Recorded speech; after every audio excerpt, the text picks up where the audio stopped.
Hola a todos. La clase de esta semana tiene que ver con el tema de la lectura comprensiva. Yo quería hacer hincapié en las diferentes formas en las que podemos llevar a cabo esa lectura. Una lectura comprensiva es una lectura que deja nota. Entonces, ya sea que nosotros tengamos, por ejemplo, el texto de la clase en un PDF o en un Word, un texto teórico, o lo imprimamos y lo tengamos en papel, siempre es importante que vayamos dejando marcas de nuestra lectura. Marcas que van a ser de diferente tipo. Cada vez que veamos una idea significativa a lo que el texto quiere decir, es bueno subrayarla. Y esto pensarán que es más o menos obvio, pero no lo es tanto. También nos pasa al leer un texto que hay una idea que nos resulta atractiva a nosotros, tal vez no necesariamente a los fines de lo que quería transmitir el autor, pero a nosotros nos resulta interesante. Eso lo podemos marcar de alguna otra forma, dejar una anotación, ¿sí? Por otra parte, también habrá pasajes del texto a veces que no logremos comprender o que nos falte información para comprenderlos o palabras que no comprendamos. ¿Es grave que no conozcamos una palabra o que no nos suene o que no estemos seguros de qué es lo que quiere decir? Bueno, en principio no, muchas veces el contexto en el que está esa palabra ya es suficientemente esclarecedor. Pero si no es así, les recomiendo mucho que en el caso de los términos, sobre todo, empiecen chequeando en el diccionario online de la Real Academia Española. Ustedes tienen que poner rae.es, o sea, rae.es, y entran y tienen espacio para consultar palabras y van a aparecer las diferentes acepciones y los diferentes significados que tenga esa palabra.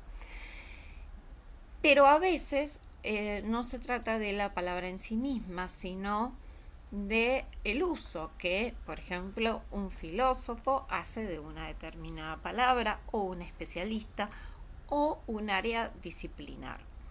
Bueno, entonces ahí sí convendría hacer una búsqueda, ya sea por el Google académico o simplemente por Google, a ver en qué otros contextos o quién nos la puede explicar.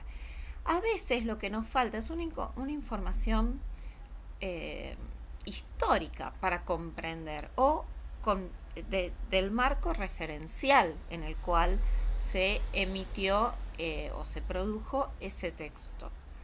Así que es bueno revisar en el caso de autores en qué momento vivieron, si es un extracto que puede ser un capítulo extraído de un libro, revisar de qué año es ese libro. Tal vez si a veces no se comprende bien y uno encuentra un pequeño resumen o una reseña de ese libro, y eso ya nos da un contexto mayor para comprenderlo. Digo, volvamos al principio. Yo marco, entiendo que el autor va a hablar de un tema, marco las ideas en las que va basando su argumentación, que son las ideas centrales de ese texto. Marco también, porque a uno le sale naturalmente, aquellas cosas que para uno pueden resultar interesantes, atractivas, disparadoras, pero lo marco de otra forma. Tengo que crear mi propio código que a mí me permite identificar que, bueno, esto me gustó a mí. Yo, por ejemplo, tengo un signo que parece como una viborita, que cuando anoto ese símbolo es que eso me genera una idea a mí, y suelo dejar un par de palabras que me referencian con esa idea. Les cuento algo que es muy personal y que me sirve no en el manejo de materiales digitales, sí en el manejo de materiales impresos. Y también tengo que dejar nota de justamente los pasajes que me resultan confusos, que me falta información o que las palabras no me resultan oscuras o por lo menos multifacéticas, inacibles en ese pequeño espacio de significado. ¿Para qué? Para ir a buscar la referencia, para ir a ver si puedo encontrarle la vuelta, ¿sí? Acercarme a por qué está usando el autor esa palabra. Por supuesto, en el caso de que el contexto mismo del texto no me lo pueda estar aportando. Y siempre, siempre, siempre que lean un texto para la carrera, háganlo, ya sea que lo tengan impreso, que lo hagan en digital, que lo lean desde el teléfono, tengan la posibilidad de tomar notas. Porque ir haciendo un pequeño punteo de las ideas que va desarrollando ese autor suele ser la clave para poder después trabajar con resúmenes y con cuadros sinópticos, con mapas conceptuales, o sea, con formas de relacionar los contenidos y las ideas vertidas por ese autor. Van a ver que la profesora Noriega en la clase, que la encuentran adentro de contenidos, clase 2, va a hacer hincapié en ir haciendo subrayados, luego un punteo de las ideas principales y pasar de ese punteo a una narración poniendo esas ideas en relación, que sería el resumen, hacer una síntesis de esos conceptos en algunas palabras clave o pequeñas frases clave y relacionarlas con flechas o algunas formas que nos permitan conectar los conceptos para armar ya sea árboles de ideas u otras formas como cuadros sinópticos, etcétera, o sea, todos mapas conceptuales. Lo importante de los mapas, de cualquier tipo de cuadro que hagamos a posteriori de una lectura, es que nos queden en claro no solo los conceptos principales, sino la forma en la que estos se vinculan. Y que esto nos salte a la vista, por eso uno trabaja gráficamente, por eso uno pasa del resumen al cuadro, porque el cuadro nos permite visualizar la estructura. Es como vieron esos insectos,